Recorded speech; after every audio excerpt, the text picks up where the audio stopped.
శ్రీమాత్రే నమః. అమ్మతో ప్రయాణానికి స్వాగతం. శివరాత్రి రోజున ఈ కథలను భక్తి శ్రద్ధలతో ఆలకించిన వారికి పరమేశ్వరుని యొక్క సంపూర్ణమైనటువంటి అనుగ్రహం మనపై ఉంటుంది. కాబట్టి భక్తి శ్రద్ధలతో శివరాత్రిలోపు ఈ కథలను విని స్వామి అనుగ్రహాన్ని పొందుదాం. పరమేశ్వరుడి అనుగ్రహం కోసం భక్తులందరం ఉపవాసాలు, రుద్రాభిషేకాలు, రుద్రాక్షమాల ధారణలు, విభూది ధారణలు, జాగరణలు చేస్తుంటాం. అయితే ఏదో పూజ చేశామన్నట్లుగా కాకుండా ఏదైనా కానీ ప్రయోజనం ఉందా అని ఆలోచన చేయాలి. ఈ ప్రశ్నకు సమాధానం సాక్షాత్తు ఆ పరమేశ్వరుడే పార్వతీదేవికి చెప్పాడు. మరి అంతటి పవిత్రమైనటువంటి ఈ కథ గురించి తెలుసుకుందాం. శివుడి ఆజ్ఞ లేనిదే చీమైనా కుట్టదు అనే విషయం మనందరికీ తెలిసిందే. ప్రకృతిలో దైవాజ్ఞ లేకుండా ఏమీ జరగవని ఈ విషయం ద్వారా తెలుస్తుంది. ముఖ్యంగా శివరాత్రి పర్వదినాన ఆ పరమేశ్వరుడి అనుమతి లేకుండా ఏమీ జరగవు. పూర్వం ఒక బోయవాడు ఉండేవాడు. అతని వృత్తిరీత్యా అడవికి వెళ్ళి జంతువులను వేటాడి అతని కుటుంబాన్ని పోషించుకుంటూ ఉండేవాడు ఆ బోయవాడు. అయితే ఒకనాడు ఒక ఉదయాన్నే అతను అడవికి వెళతాడు. అడవికి వెళ్ళిన అతనికి ఒక్క మృగం కూడా ఆ రోజు కనిపించలేదు. ఆ విధంగా పొద్దుపోయే వరకు ఎదురు చూస్తూ ఉంటాడు. అయినప్పటికీ ఫలితం దొరకకపోవడంతో నిరాశగా ఇంటి ముఖం పడతాడు. మధ్యలో అతనికి ఒక సరస్సు కనిపిస్తుంది. దీంతో ఏదైనా కానీ అక్కడ జంతువు నీళ్లు తాగడానికి వస్తే సంహరించవచ్చులేనని చెప్పి భావించి దగ్గరలో ఉన్నటువంటి ఒక చెట్టు పైన ఎక్కి కూర్చుంటాడు. అతనికి ఎప్పుడూ కూడా ఊత పదంగా ఒక పేరు పిలవడం అలవాటు. అదేమిటి అంటే శివశివ అనడం అలవాటు. అది మంచో చెడో కూడా అతనికి తెలియదు. అలా ఆ చెట్టుపై నుండి జంతువులు సరిగ్గా కనిపించేందుకు వీలుగా ఆ చెట్టుకున్నటువంటి ఆకులు, కొమ్మలు కొన్ని విరుస్తూ ఉంటాడు. అంతలో అటుగా ఒక ఆడజింక వస్తుంది. దాని మీదకు ఇతను బాణం ఎక్కు పెడతాడు. ఆ జింక ఏం చేస్తుందంటే మానవ గొంతుతో తనను సంహరించవద్దని చెప్పి వేడుకుంటుంది. తనను చంపడం అధర్మం అంటూ ప్రాణభిక్షణ పెట్టమని చెప్పి ఆ బోయవాణ్ణి ప్రాధేయపడుతుంది. మామూలుగా అయితే అతని మనసు చాలా క్రూరంగా ఉండేది. కానీ ఆ జింక మానవ భాషలో మాట్లాడేసరికి ఏం చేయలేక ఆ జింకను వదిలిపెడతాడు. అలా రెండో జాము కూడా గడుస్తుంది. అంతలో ఇంకొక ఆడజింక అటుగా వస్తుంది. దానిని కూడా సంహరించాలని చెప్పి అతను భావిస్తాడు. తను బక్కపల్చగా ఉన్నానని చెప్పి తన మాంసంతో మీ కుటుంబం మొత్తం ఆకలి తీరుతుందా ఒక్కసారి ఆలోచించు అంటూ నన్ను కూడా విడిచిపెట్టమని చెప్పి ఆ జింక కూడా కోరుకుంటుంది. అలా మరి కాసేపటికి నీకు ఏ జంతువు దొరకనట్లయితే నేనే తిరిగి వస్తానని చెప్పి వేడుకుంటుంది. మొదటి జింక కూడా ఇలాగే పలికేసరికి ఆశ్చర్యపోయినటువంటి ఆ వేటగాడు తన ప్రాప్తం ఇంతేనేమోననుకొని దాన్ని విడిచిపెట్టి ఇంకొక జంతువు కోసం ఎదురు చూస్తూ ఉంటాడు. అంతలో మూడో జాము కూడా గడిచేసరికి ఒక మగజింక అతనికి కనిపిస్తుంది. దాన్ని బాణంతో సంహరిద్దామని చెప్పి అనుకునేంతగానే ఆ మగజింక కూడా మానవ భాషలో మాట్లాడుతుంది. రెండు ఆడజింకలు ఇటుగా వచ్చాయా అని అతన్ని అడుగుతుంది ఆ మగజింక. అప్పుడు ఆ బోయేవాడు వచ్చాయి అని చెబుతాడు. తనకు ఏ జంతువు దొరక్కపోతే తామే వస్తామని తనకు చెప్పినట్లుగా కూడా ఆ వేటగాడు మగజింకకు చెబుతాడు. అప్పుడు ఆ మగజింక అయితే ఆ రెండు జింకలను ఒక్కసారి చూసి వస్తానని అప్పుడు తనను చంపమని చెప్పి అక్కడి నుండి వెళ్ళిపోతుంది. అలా అంతలో నాలుగో జాము కూడా గడిచి సూర్యోదయం అవుతుంది. తనకు మాటిచ్చినటువంటి ఆ మూడు జింకల కోసం ఎదురు చూస్తూ చెట్టు మీద అలా కూర్చొని ఉంటాడు వేటగాడు. అంతలో మరొక జింక దాని పిల్ల అటుగా రావడం గమనిస్తాడు. విల్లెక్కు పెట్టినటువంటి బోయవాడితో ఆ జింక కూడా తన పిల్లను ఇంటి వద్ద విడిచిపెట్టి వస్తానని చెప్పి అప్పటి వరకు ఆగమని చెప్పి అతని అనుమతి తీసుకొని వెళ్ళిపోతుంది. అలా మరికొద్దిసేపటికి 4 జింకలు బోయవాడికి ఇచ్చినటువంటి మాట ప్రకారం అతని ముందుకు వచ్చి సత్యనిష్టతో నన్ను చంపమని చెప్పి ప్రాధేయపడతాయి. ఆ జింకల సత్ప్రవర్తన ఆ వేటగాడిలో గొప్ప మార్పు తీసుకొస్తుంది. ఆ రాత్రంతా అతను కూర్చున్నది ఒక మారేడు చెట్టు. ఆ మారేడు చెట్టు కావడం, అతనికి తెలియకుండానే శివనామస్మరణ చేయడం, తన చూపుకు అడ్డు వచ్చినటువంటి మారేడు ఆకులను కోసి కింద పడేయడం చేస్తాడు. అయితే ఆ చెట్టు కిందనే ఒక పాత శివలింగం ఉండడం వలన అతను విరిచివేసినటువంటి ఆ మారేడు దళాలన్నీ కూడా కింద ఉన్నటువంటి ఆ లింగంపై పడతాయి. దాంతో అతను మారేడు దళ పూజా ఫలితాన్ని పొందాడు. 4వ జాము వరకు మెలకువతో ఉన్నాడు కదా, కాబట్టి అతనికి జాగరణ ఫలితం కూడా దక్కింది. క్రూరాత్ముడైనప్పటికీ ఈ యొక్క పుణ్యకార్యాల వలన అతని మనస్సు నిర్మలమైంది. పైగా జింకల సత్యనిష్ట అతన్ని పూర్తిగా మార్చివేస్తుంది. శివరాత్రి పర్వదినం అని తెలియకపోయినా అనుకోకుండా అతను చేసినటువంటి ఆ యొక్క పూజా ఫలం వలన అతను హింసను విడిచిపెట్టాడు. జింకలు తమ యొక్క సత్యనిష్టతో పరమేశ్వర అనుగ్రహం పొంది మృగశిర నక్షత్రంగా మారాయి. వేటగాడు ఆ నక్షత్రానికి వెనుక ఉజ్వలంగా ప్రకాశిస్తూ లుబ్ధక నక్షత్రం అనే పేరుతో నిలిచిపోయాడు. హింస చేయాలనుకున్నప్పుడు క్షణకాలం ఆగి ఆలోచిస్తే మనసు దాని నుండి మరలిపోతుంది. జింకలను చంపడంలో కాలయాపన చేసి ఆ బోయవాడు చివరికి అహింసావాదిగా మారగలిగాడు.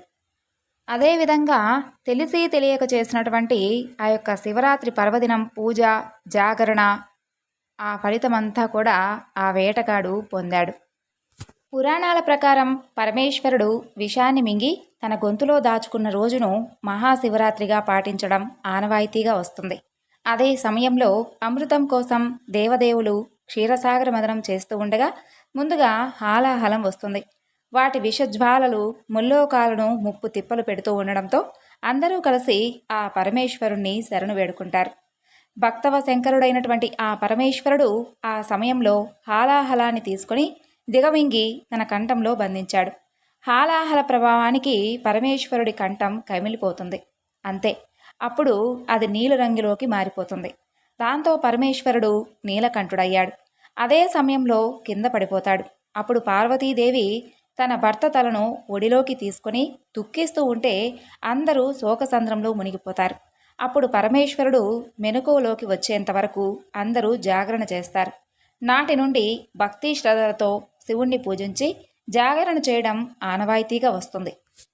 పూర్వం కాంపిల్య నగరం అనే నగరంలో సోమయాజి కులోద్భవుడైనటువంటి యజ్ఞదత్తుడు అనేటటువంటి బ్రాహ్మణుడు ఒక ఆయన ఉండేవాడు. ఆయన స్వయంగా యజ్ఞదీక్షను స్వీకరించినటువంటి సోమయాజి. అంతేకాదు, శ్రౌత కలాపయందు వేదచోదితమైనటువంటి యజ్ఞాలను చేయించుటయందు బహుప్రజ్ఞావంతుడు, వేదాంగ పారంగతుడు, రాజమాన్యుడు, వదాన్యుడు, కీర్తిభాజనుడు, అలాగే నిత్యాగ్నిహోత్రి, బహుసుందరుడు. ఆ యజ్ఞదత్తునికి గుణనిధి అనే కుమారుడు ఉన్నాడు. తండ్రి అతనికి 8వ ఏటనే ఉపనయనం చేస్తాడు. రాజకార్య నిమగ్నుడై ఉన్నటువంటి ఆ తండ్రి కుమారుని విద్యావ్యాసంగాన్ని ఎప్పుడూ పట్టించుకునేవాడు కాదు. అందుకు ఫలితంగా దుష్ట సాంగత్యం వలన గుణనిధి ద్యూత క్రీడాపరాయణుడవుతాడు. తల్లితో మాయమాటలు చెబుతూ ఆమె నుండి సంగ్రహించినటువంటి ధనంతో జూదమాడుతూ ఉండేవాడు. ఆ వ్యామోహంలో దుర్జన సాంగత్యం చేసి స్నాన సంధ్యాదుష్టానాలను విసర్జించాడు. అంత మాత్రమే కాకుండా నీచ సాంగత్యం వలన కలిగినటువంటి తుచ్చ సంస్కారంతో వేదశాస్త్ర దేవ బ్రాహ్మణ నిందకుడయ్యాడు. ఆ విధంగా అన్ని ధర్మాలను విడిచిపెట్టి నిరంతరం గీతవాద్యాగోష్ఠులతో కాలం వెళ్లబుచ్చుతూ వేశ్యాలోలుడవుతాడు. నటులు, పాషాండులు, బంధులు వీరే అతనికి గొప్ప స్నేహితులయ్యారు. తండ్రి చూస్తే రాజకార్యాలలోనూ గృహకృత్యములలోనూ నిమగ్నుడై ఉండేవాడు.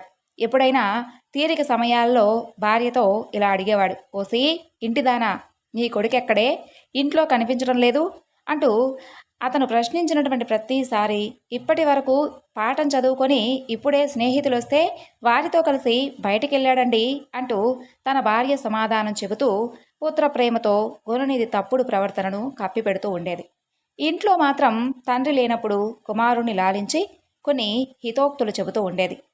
అలా గుణనిధికి 16 సంవత్సరాల ప్రాయం వచ్చేసరికి తండ్రి స్నాతక సంస్కారాదులను జరిపించి గృహ్య సూత్రోక్త విధానంగా వివాహం జరిపిస్తాడు. వివాహం తర్వాత కూడా గుణనిధి ప్రవర్తనలో మాత్రం మార్పు రాలేదు. అలా ఒక రోజున తల్లి గుణనిధిని కూర్చునబెట్టుకొని స్నేహార్థ హృదయంతో మృదువైనటువంటి వాక్కులతో నయంగాను భయంగాను ఈ విధంగా హితవు చెబుతుంది. నాయనా కుమారా, నీ తండ్రి కోపిష్టి, ఈ చేష్టలిక కట్టిపెట్టు. నీ విషయం కనుక ఆయనకు తెలిస్తే నిన్ను నన్ను ఇద్దరినీ దండిస్తాడు. ఏదో ఇప్పటి వరకు ఆయనకు తెలియకుండా ప్రతి విషయాలను కప్పిపెడుతూ వస్తున్నాను. వశ్చా నీ తండ్రి ధనం చేత కాకుండా కేవలం సదాచారం వల్లనే లోకపూజ్యుడయ్యాడు. బ్రాహ్మణుడికి సద్విద్య, సాధు సంగమం ఈ రెండింటినీ మించినటువంటి ధనం లేదు నాయనా. విప్రునికి ఆస్తే విద్య. కాబట్టి నీకు వీటి యందు ప్రీతి పుట్టకపోవడానికి అసలు కారణం ఏమిటి? నీ పూర్వీకులు తాత ముత్తాతల నుంచి అందరూ కూడా గొప్ప శ్రోత్రియులు, దీక్షితులు, సోమయాజులు. లోకంలో మన కుటుంబానికి ఉన్నటువంటి పేరు ప్రతిష్టలను పాడు చేయవద్దు. దుష్ట సాంగత్యాన్ని ఇప్పటికైనా వదిలిపెట్టు. సాధు సంగతిని అలవర్చుకో. సద్విద్యలయందు మనసు పెట్టు. బ్రాహ్మణాచారాలను పాటించు. తండ్రికి తగినటువంటి కొడుకు అని అనిపించుకోనాయనా అంటూ ఈ విధంగా ఇంకా చెప్పడం ప్రారంభిస్తుంది. నీకు 19 సంవత్సరాలు. ఒకసారి నీ భార్యను చూడు. 16 సంవత్సరాల యువతి, ఉత్తమురాలు. నీ మామగారు, మేనమామలు సర్వత్రా గుణశీలయుతులు. నీ తండ్రిగారి శిక్షులను చూడు, వారెంత వినయ సంపన్నులో. నీ విషయం రాజుగారికి కనుక తెలిస్తే మీ నాన్నగారి దీక్షితత్వాన్ని తీసేస్తారు, అలాగే శిక్షిస్తారు కూడాను. అప్పుడసలు మనకు కనీసం పూట గడవడం కూడా కష్టమైపోతుంది. ఈ విధంగా తల్లి ఎంత బోధించినా గుణనిధి తన ప్రవర్తనను మాత్రం మార్చుకోలేదు. ఇంట్లో ఉన్నటువంటి వస్తువులన్నిటినీ క్రమక్రమంగా జోదగాళ్లకు అర్పిస్తూ ఉండేవాడు.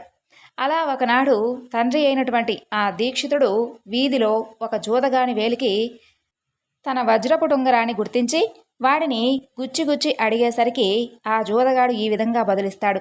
ఓ దీక్షిత స్వామి, దీనిని నేనేమి మీ ఇంట్లో చౌర్యం చేయలేదులే. నీ కొడుకే దీన్ని జోదంలో పోగొట్టుకున్నాడు. అయినా ఇదొక్కటే కాదయ్యా, ఇంకా చీరలు సొమ్ములు చాలా ఉన్నాయి. ఆ వరుసలో ఈ నగరంలో అసలు అతనితో సమానమైనటువంటి జోదగాడి లేడు, నీతో సమానమైనటువంటి శ్రోత్రియుడు లేడు. అసలు ఈ విషయం నీకిప్పటి వరకు తెలియలేదంటే నాకు చాలా ఆశ్చర్యంగా ఉంది. మొదటిసారిగా తన కుమారుని యొక్క దుష్ప్రవర్తన గురించి ఒక జోదరి నోట విన్నటువంటి ఆ దీక్షితుడు సిగ్గుతో తలను భుజాలను వంచుకొని ఉత్తరీయంతో శిరస్సును కప్పుకొని వడివడిగా అడుగులు వేసుకుంటూ ఇంటికి చేరుకున్నాడు. అలా ఇంటికి చేరుకొని భార్యను పిలిచి ఇలా అంటాడు. ఓసి సోమిదేవమ్మ, ఇలా రా. గుణనిధి అయినటువంటి నీ పుత్రుడు ఎక్కడా? సరే, ఆ భ్రష్టుడితో నాకేం పనిలే, కానీ రాజుగారు నాకిచ్చాడు కదా రత్నాంగుళీయకాన్ని. ఆ రోజున తైలాభ్యంగన వేళ చిరునవ్వులు చిలికిస్తూ గిలిగింతలు పెట్టి మరి నా దగ్గర నుండి తీసుకున్నావు కదా, ఏది అది ఇలా ఇవ్వు, వెంటనే నేను భద్రపరుస్తాను అంటూ నా దగ్గర నుండి తీసుకున్నావు, గుర్తుందా? ఏది ఆ ఉంగరం? ఇప్పుడు ఎక్కడుంది? వెళ్ళి వెంటనే ఆ ఉంగరాన్ని తీసుకొని రాపో అని అంటాడు. ఆ మాటలు విన్నటువంటి సోమిదేవమ్మ విపరీతంగా భయపడిపోయి పైకి గాంభీర్యాన్ని నటిస్తూ ఇలా అంటుంది. ఏమయ్యా, నెత్తి మీద చూస్తే సూర్యుడు నిప్పులు కక్కుతున్నాడు. మధ్యాహ్నం 12 గంటలైంది. స్నానానికి ఏర్పాట్లు చేసేశాను. ముందు మీరెళ్ళి స్నానం చేసి అనుష్ఠానం తీర్చుకొని భోజనం చేయండి. ఆ ఉంగరం ఎక్కడుందో చాలా జాగ్రత్తగా నేను భద్రంగా దాచిపెట్టానులే. ముందు నేను వెళ్ళి అది వెతుకుతాను. నేను చెప్పిన పని చేసుకుని రండి. ఇప్పుడు దానికి ఏమిటంట అంత తొందర అంటుంది. కొడుకు చెడు నడతను ఇంకా కప్పిపెడుతూ ఉన్నటువంటి ఆ తల్లి అవివేకపు పలుకులకు ఆగ్రహోదగ్ధుడైనటువంటి ఆ దీక్షితుడు శిఖను జూడించి పంచ పైకగట్టి ఉత్తరయ్యాన్ని దులిపి మొలకు చుట్టి యజ్ఞోపవీతాన్ని సవరించి దక్షిణ బాహువును పైకెత్తి అంగుళీ స్ఫోటనం చేసి సోమదేవమ్మ వైపు తిరిగి తర్జనితో నిర్దేశించి కళ్ళ మెరుపులు కురియా పళ్ళు పటపటా కొరుకుతూ భార్యతో ఇలా అంటాడు. ఓ సోమిదేవమ్మ, చాలించవే ఇక నీ మాయమాటలు. ఇక కట్టిపెట్టు. వాడి గురించి నేను అడిగినటువంటి ప్రతిసారి నువ్వు అసత్యాన్నే పలుకుతూ వచ్చావు కదూ. హంసల బారు అంచు మామిడి చిగురు రంగు పైటంచు, జలతారు పట్టుచీర, ఇవన్నీ ఏవి? రాళ్లు పొదిగినటువంటి బంగారు గిన్నె ఎక్కడ ఉంది? 3 పేటల పట్టుతో నేసినటువంటి నా పట్టుపంచ ఏ జోదరి కట్టుకున్నాడో? దక్షిణ దేశం నుండి తెచ్చినటువంటి ఇత్తడి పాత్ర, గౌడ దేశం నుండి తెచ్చినటువంటి రాగి పాత్ర ఎక్కడున్నాయే? జీవకళలు ఉట్టిపడేటటువంటి దంతపు బొమ్మ ఏ వేశ్యామందిరంలో ఉంది? అవన్నీ సరే, వివాహ సమయంలో నీ వేలికి అలంకరించినటువంటి ఆ రత్నాంగుళీయకం తెచ్చి నాకిప్పుడే చూపించు. కులస్త్రీవైనటువంటి నీపై కోపించడం తగదని ఊరుకుంటున్నాను. కుపుత్రత్వం కంటే అపుత్రత్వం మేలే తల్లి. నిన్ను ఏం చేసినా పాపం లేదు. ముందు వెళ్ళి నీళ్లు తీసుకొని రాపో. వాడికి నువ్వులు నీళ్లు ఇప్పుడే వదిలేస్తున్నాను. వాడు నా కొడుకు కాదు, నువ్వు నా సహధర్మచారిణి కావు. పునర్వివాహం చేసుకున్న తర్వాతే ఇక నా భోజనం. ఈ విధంగా పలికి స్నాన సంధ్యాదుష్ఠానాలను నెరవేర్చి ఆ రోజునే మరొక స్తోత్రీయు అయినటువంటి కుమార్తెను వివాహమాడి వైదిక ధర్మానుష్ఠాన తత్పరుడయ్యాడు యజ్ఞదత్తుడు. తీవ్రమైనటువంటి ఆగ్రహంతో అలా శపథం చేసినటువంటి తండ్రిని చూసి భయపడిపోయినటువంటి ఆ దీక్షిత పుత్రుడు గుణనిధి ఇల్లు విడిచిపెట్టి ఉత్తర దిక్కుగా బయలుదేరతాడు. ఉత్తరీయంతో శిరస్సు కప్పుకొని నడక సాగిస్తూ తనలో తాను ఈ విధంగా మదన పడుతూ ఉంటాడు. ఆహా, అసలు ఏమిటి ఆశ్చర్యం! దీక్షిత వంశంలో పుట్టినటువంటి నాకు అసలు ఈ వ్యసనాలు ఎలా అంటుకున్నాయి? నా వద్ద చూస్తే ధనం లేదు, పోనీ విద్యాగంధం ఉందా అంటే అది ముందే లేదు. దేశాంతరం ముందున్న వాడికి విద్య ఉత్తమమైనటువంటి స్నేహితుడు కదా. అయితే ధనహీనుడికి సుఖాలు ఆమడ దూరంలో ఉంటాయి. గమ్యమే లేనటువంటి ఈ నడక ఎంతవరకని పోగలను? ఇలా మనసులో కుమిలిపోతూ కొన్ని రోజులు నడక సాగిస్తూ ఉంటాడు. అలా ఒక రోజున తన దుస్థితికి చింతిస్తూ నడక సాగిస్తూ ఉండగా అంతలో సూర్యాస్తమయం కావస్తుంది. అతనికి దూరంగా ఒక శివాలయ గోపురం కనిపిస్తుంది. వడివడిగా నడిచి ఆలయం వద్దకు చేరుకొని చెరువు గట్టు మీద ఉన్నటువంటి ఆ ఒక చెట్టు కింద కూలబడిపోతాడు. తెలియకుండానే కునుకు పడుతుంది. అలా తెల్లవారుతుంది. ఆనాడు శివరాత్రి. హరహర మహాదేవ శంభో శంకర అంటూ ఉచ్ఛ్వైశ్వరంతో శివనామస్మరణ చేస్తున్నటువంటి భక్తుల కోలాహలంతో ఆ ఆలయ ప్రాంగణం ప్రతిధ్వనిస్తూ ఉంటుంది. పొద్దు కరకరలాడుతుంది. గుణనిధి కడుపులో ఆకలి కొరకరలాడుతుంది. అప్పుడు ఈ విధంగా అనుకుంటాడు, అయ్యో, ఇంట్లో ఉన్నప్పుడు అమ్మ కడుపు తడిమి మరి పొద్దున్నే వడపిండిలతో పెరుగన్నం పెట్టేది. ఇప్పుడు అలా నాకెవరు పెడతారు? లోకంలో అమ్మ వంటి వస్తువు మరొకటి లేదు కదా.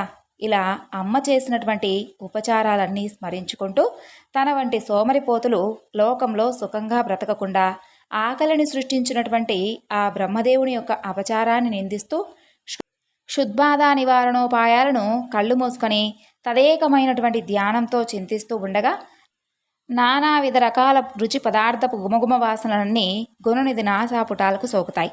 కళ్ళు తెరిచి చూసేసరికి ఒక పరమ మహేశ్వరాచార్య సంపన్నుడు స్వజనంతోనూ పరిచారకులతోనూ కలిసి అనేకమైనటువంటి మధుర భక్ష్యాలను శివ నైవేద్యం నిమిత్తం తీసుకొని వెళుతూ కనిపిస్తాడు.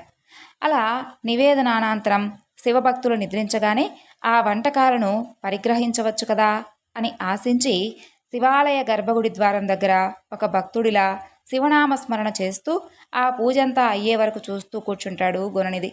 వివిధ నృత్య గీతాలతో పరమేశ్వరుని ఆరాధించి మహానివేదనాంతరం భక్తులందరూ అలసిపోయి నిద్రిస్తూ ఉంటారు. అదే అదునుగా భావించి గుణనిధి గర్భగుడిలోకి ప్రవేశించి మందప్రభతో వెలుగుతున్నటువంటి దీపకాంతుల మధ్య ఆ భక్ష్యాలను గుర్తించలేక ఉత్తరీయాన్ని చించి అంచును ఒత్తిగా చేసి దీప ప్రకాశాన్ని కాస్త పెంచి భక్ష్యాలను ఏరి అతను కొంత తిని కొంత మూట కట్టుకొని త్వరగా బయటకు వెళుతూ ఉండగా చీకట్లో కాలు తగలగా నిద్రిస్తూ ఉన్నటువంటి ఒక వ్యక్తి లేచి అతన్ని చూసి దొంగ దొంగ అంటూ పెద్దగా అరుస్తాడు. ఆ అరుపుకు మిగిలినటువంటి అందరూ లేచి అతన్ని పట్టుకొని గట్టిగా కొడతారు. దెబ్బలకు తాళలేక ప్రాణాలను విడిచిపెడతాడు దీక్షిత పుత్రుడైనటువంటి గుణనిధి. అతన్ని యమలోకానికి తీసుకుని వెళ్లే నిమిత్తం పాశముద్గర పానులై యమభటులు అక్కడకు వస్తారు. అంతలో చిరుగంటల మాలలు చేతిలో త్రిశూలంగాల శివగణాలు అక్కడ సాక్షాత్కరిస్తారు.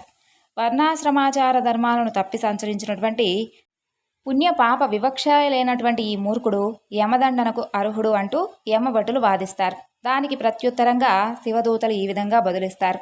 ఓ యమకింకరులారా, సూక్ష్మమైనటువంటి శివధర్మాలను వివరిస్తాం వినండి. ఇతను శివరాత్రి నాడు ఉపవాసముండి జాగరణ చేశాడు. శివనామస్మరణ చేస్తూ శివపూజను కల్లారా చూశాడు. అలాగే దీపాన్ని కూడా వెలిగించాడు. శివ ప్రసాదాన్ని తిన్నాడు. ఈ కృత్యాలను ఆచరించినవాడు ఎవడైనా సరే శివ సాలోక్యాన్ని పొందగలడు. ఇతను కొంతకాలం శివలోకంలో ఉండి ఆ తరువాత పుణ్యఫలం వలన కళింగరాజుగా జన్మించబోతాడు. ఇక పోండి, ఈ విషయాన్ని మీ రాజుకు వివరించండి అంటూ శివదూతలు చెప్పగా ఆ మాటలకు ఇక బదులేమీ చెప్పలేక యమదూతలు వెళ్ళి యముడికి విన్నవించగా అప్పుడు యముడు ఈ విధంగా అంటాడు, భటులారా, మీరసలు శివభక్తుల జోలికి ఎందుకు వెళ్ళారు? శివభక్తుల జోలికి వెళ్ళకండి.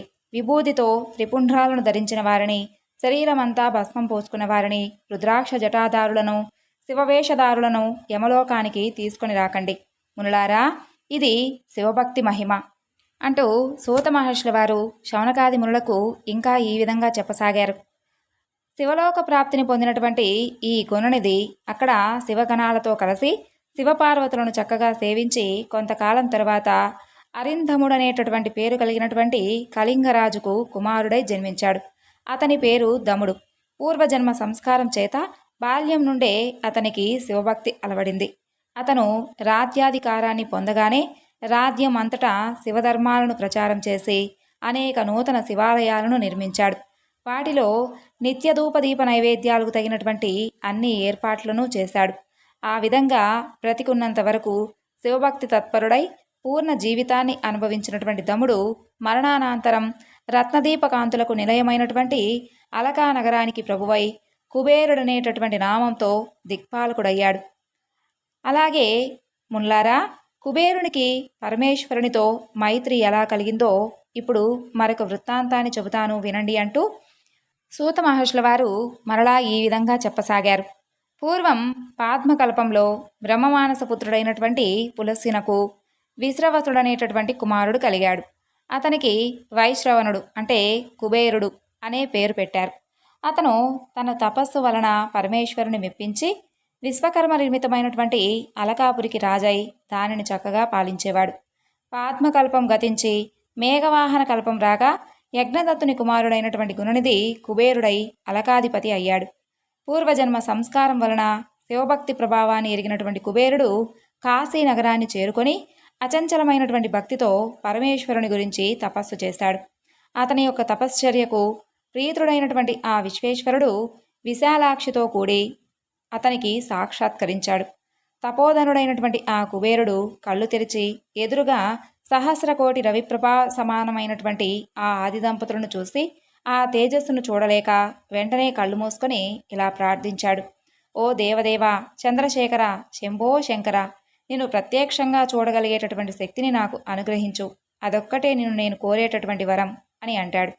అలా ఈశ్వరానుగ్రహాన్ని పొందినటువంటి కుబేరుడు సూర్యకాంతికి వికసించినటువంటి పద్మంలా మెల్లగా రెప్పలెత్తి చూసేసరికి మహాలావణ్య రత్నాకరమైనటువంటి జగదంబతో కూడినటువంటి పరమేశ్వరుడు చిదానంద దరహాసంతో అతనికి దర్శనమిచ్చాడు. లోకనాథుని చెంత రాకాచంద్ర జోష్నా పరిహాసభాసురమైనటువంటి దరహాస వదనంతో నిలిచున్నటువంటి ఆ ఉమాదేవిని దర్శించి కుబేరుడు ఈ విధంగా అనుకుంటాడు. ఆహా, ఏమా రూప సౌందర్యం, ఏమి ప్రేమా సౌభాగ్యం, ఏమా శోభ, ఏమ నయనద్యుతి. ఇలా శివకామిని సౌందర్యాన్ని సందర్శించి మితిమీరి అతి వేలంగా ప్రవర్తించినటువంటి కారణంగా కుబేరుడికి ఎడమ కన్ను పగిలిపోతుంది. దానిని పరికించినటువంటి పార్వతీదేవి పరమేశ్వరుడితో, నాదా, ఏమిటి ఈ దుష్టతాపసుడు నా సౌందర్యాన్ని ప్రశంసిస్తున్నాడు? మదనాంతకులైనటువంటి మీ దర్శన సౌభాగ్యాన్ని పొందిన తర్వాత కూడా ఈ తాపసుడిలో కామబీజం నశించలేదంటే తపస్సంతా వ్యర్థమైనట్లే కదా అని అంటుంది.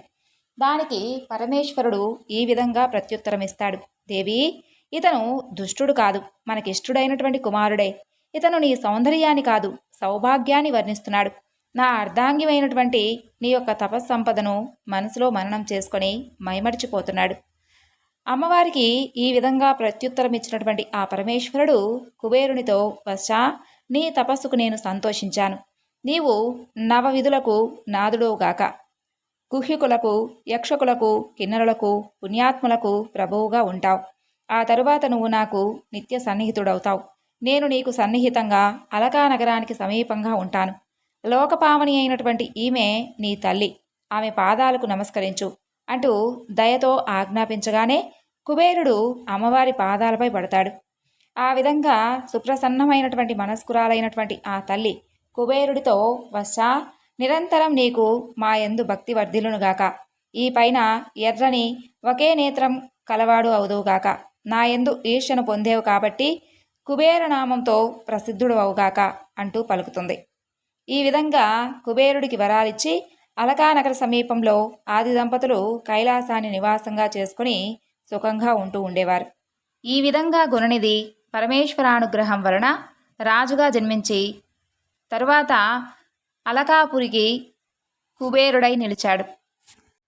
ఇప్పుడు మరొక చక్కని కథ గురించి తెలుసుకుందాం. పూర్వం ఒక ఊరిలో ఒక పేద కుటుంబం ఉండేది.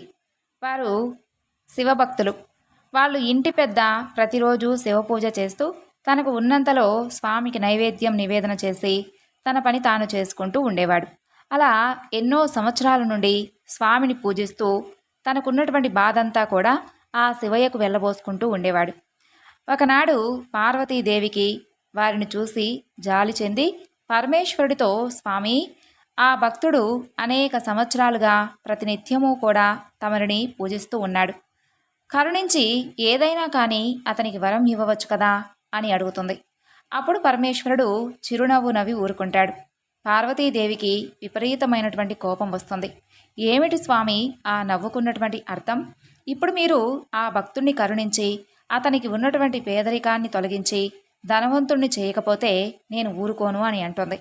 అప్పుడు పరమేశ్వరుడు మరలా నవ్వి, దేవి, నీవు కోరడం నేను కాదనడం అసలు ఉంటుందా? నీ కోరిక కాదనలేను కదా, కాబట్టి జరగబోయేటటువంటి విపరీతాలు నీకు తెలియవు. ఎవరి కర్మఫలం వారు తప్పకుండా అనుభవించే తీరాలి. అనుభవిస్తే కానీ కర్మ పరిపక్వం చెందదు అని అంటాడు. అయినా సరే అమ్మవారు మాత్రం స్వామివారి మాటలను వినిపించుకోదు, పట్టుబడుతుంది.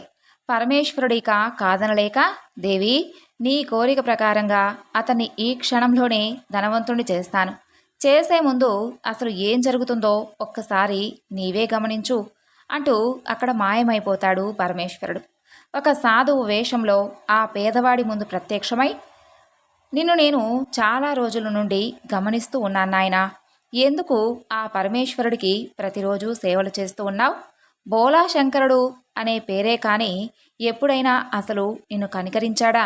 వృధాగా ఎందుకు పూజలు చేస్తున్నావు? కానీ నా దగ్గర ఒక వజ్రపు రాయి ఉంది, అది నీకిస్తున్నాను, సంతోషంగా జీవించు అంటూ ఆ వజ్రపు రాయిను అతని చేతికిచ్చి, ఇది అమ్ముకో, చాలా ధనం వస్తుంది అని చెబుతాడు. హాయిగా బ్రతకవచ్చని కూడా చెబుతాడు. ఆ విధంగా చెప్పి ఆ సాధువు అక్కడి నుండి వెళ్ళిపోతాడు. ఆ వజ్రపు రాయిని చూసేసరికి మతిపోతుంది ఆ పేదవాడికి. అతని మనసులో ఎన్నో కోరికలు మెలుగుతాయి. అది కొనాలి, ఇది కొనాలి, ఇంకేదో చెయ్యాలి అని ఎన్నో కలలు కంటూ ఎన్నో ఆశలతో ఇంటికి చేరుకుంటాడు. పెట్టెలో భద్రంగా ఆ వజ్రపు రాయిని దాస్తూ ఉంటే భార్య గమనిస్తుంది. ఏమండి, ఏమిటి అది అని అడుగుతుంది. అతను మొదట చెప్పడు. తరువాత తన భార్య పట్టుపట్టేసరికి ఇక జరిగిందంతా కూడా చెప్పవలసి వస్తుంది. ఆవిడకు కూడా దాని మీద విపరీతమైనటువంటి ఆశ పుట్టుకొస్తుంది. చీరలు, నగలు అంటూ 100 కోరికలు మనసులో మెలుగుతాయి. ఇద్దరికీ ఆ వజ్రపు రాయి వద్ద వాదనలు జరుగుతూ ఉంటాయి. భార్యను బయటకు గెంటి పెట్టెలో ఆ వజ్రపు రాయిని పెట్టబోతూ ఉండగా అతని తాగుబోతు కొడుకైనటువంటి వీరాస్వామి సరిగ్గా అదే సమయానికి అక్కడకు వస్తాడు. చేతిలో ఉన్నటువంటి ఆ వజ్రపు రాయిని చూసి, దాని నుండి వచ్చేటటువంటి వెలుగులను చూసి, ఇదేదో చాలా మంచి గొప్ప రాయి అయి ఉంటుంది, దీనిని అమ్ముకొని చక్కగా నేను ధనవంతుణ్ణి అవ్వచ్చు అని అనుకుంటాడు. ఆ వజ్రపు రాయిని చూసి, నాకివ్వు, నేను తాగాలి, జూదం ఆడాలి, అప్పులు తీర్చాలి, నేను ధనవంతుణ్ణి కావాలి అని అంటాడు. అలా వారి మధ్య పెద్ద గొడవ జరుగుతుంది. ఆ విధంగా తండ్రి ఎంతకీ ఇవ్వకపోవడంతో పక్కనే ఉన్న ఒక కత్తి తీసుకొని తండ్రి మెడ మీద ఒక్క వేటు వేస్తాడు. అంతే, అతని తండ్రి అక్కడికక్కడే కుప్పకూలిపోయి చనిపోతాడు. అడ్డు వచ్చినటువంటి తల్లిని కూడా చంపేసి ఆ వజ్రపు రాయిని తీసుకొని అక్కడి నుండి పారిపోతాడు వీరాస్వామి. అది చూసినటువంటి దొంగలు కొందరు వాడిని చంపేసి వజ్రపు రాయిని ఎత్తుకుపోతారు. అది చూసినటువంటి కొంతమంది రాజభటులు ఆ దొంగలను చంపేసి ఆ వజ్రపు రాయిను రాజుగారికి ఇస్తారు. దానిని చక్కగా చెక్కించి పూజించి కిరీటంలో పొదుగుతాడు ఆ రాజుగారు. చూసావా పార్వతి, ఏం జరిగిందో? ఒక్క వజ్రపు రాయి ఎన్ని బ్రతుకులను మార్చిందో, ఎన్ని బ్రతుకులను నాశనం చేసిందో, ఎన్ని ప్రాణాలను బలిగొందో నువ్వే చూసావు కదా. నిజానికి ఆ పేదవాడు పూర్వం బ్రాహ్మణ వంశంలో జన్మించి భార్యను, పిల్లలను హత్య చేశాడు. ఎవరికి ఎలాంటి దానం కానీ ధర్మం కానీ చేయలేదు. కేవలం భక్తి మాత్రం మెండుగా ఉండేది.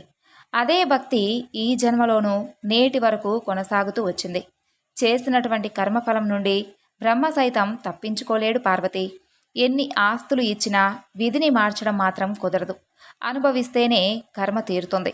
ఏ వస్తువు ఎక్కడికి చేరాలో, ఎవరికి దక్కాలో వారికే దక్కుతుంది తప్ప అర్హత లేనివాడు దానిని పొందలేడు. తాత్కాలికంగా విలువైనటువంటి వస్తువులు మన దగ్గర ఉన్నట్లుగా మనకు అనిపించినా కనిపించినా అర్హత లేకపోవడం చేత తొందరగానే అవి మన నుండి పతనం అయిపోతాయి. పేదవాడు, మంచివాడు అనేది ఈ లోకంలో ఏదీ ఉండదు. గత జన్మలో భార్యాబిడ్డలను చంపేశాడు. భార్య ఈ జన్మలో గయ్యాలయ్యింది. కొడుకు వ్యసనపరుడై తండ్రినే చంపాడు. వాడు చేసినటువంటి కర్మఫలమే ఇదిగో ఈ ఫలితం. పుట్టుకైనా చావైనా తాను చేసుకున్న దానిని బట్టే వస్తుంది పార్వతి, ఇదే విధి అంటూ పరమేశ్వరుడు సెలవిచ్చాడు. ఈ విధంగా స్వామివారి నుండి పార్వతీదేవి అతని వృత్తాంతాన్ని తెలుసుకొని ఆశ్చర్యం పొంది కర్మ నుండి ఎవ్వరూ కూడా తప్పించుకోలేరని తల్లికి కూడా బాగా అర్థమయ్యే విధంగా పరమేశ్వరుడు ఈ విధంగా వివరించవలసి వస్తుంది. మనందరికీ కూడా ఆ పరమేశ్వరుని అనుగ్రహం ఎల్లప్పుడూ ఉండాలని మరొక్కసారి ఆ స్వామిని వేడుకుంటూ ఈ వివరణను ఇంతటితో ముగిస్తున్నాను. సర్వం శ్రీ లలితార్పణమస్తు. స్వస్తి.